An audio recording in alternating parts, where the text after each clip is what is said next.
Kasako Media, tunaangazia maisha, tunaandika kesho.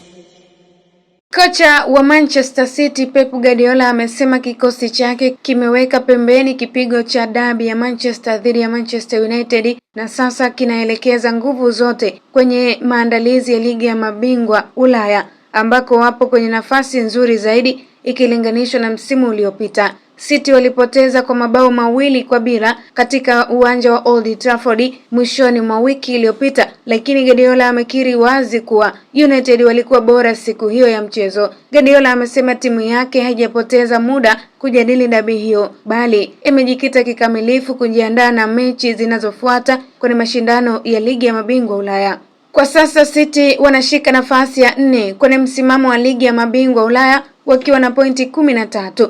Ushindi dhidi ya Bodo utaweka katika nafasi nzuri ya kumaliza ndani ya 8 bora na kufuzu moja kwa moja hatua 16 bora. Guardiola ametaja changamoto za msimu uliopita, akitaja kipigo dhidi ya Paris Saint-Germain mjini Paris licha ya kuwa mbele kwa mabao 2, hali iliyowalazimu City kupambana hadi mechi ya mwisho ili kusonga mbele, tofauti na hali ya sasa aliyohitaji kuwa ya kutia moyo zaidi. Kocha huyo alisisitiza kuwa katika soka la ushindani, uwezo wa kuzoea mazingira magumu kwa haraka ni sehemu muhimu ya mafanikio, akiongeza kuwa changamoto kama hizo huwajenga wachezaji kisaikolojia na kiufundi. Kwa upande wa kikosi, Guardiola amethibitisha kwa Phil Foden aliyepata jeraha la mkono dhidi ya United atakuwa tayari kucheza akiwa amevalia kinga, huku akimsifu pia beki mpya Mark Guehi kama nyongeza muhimu itakayosaidia kuimarisha safu ya ulinzi iliyoathiriwa na majeraha.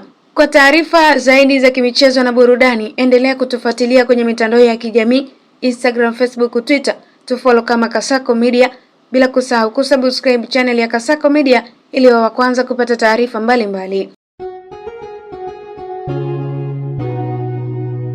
Kasako Media, tunaangazia maisha, tunaandika kesho.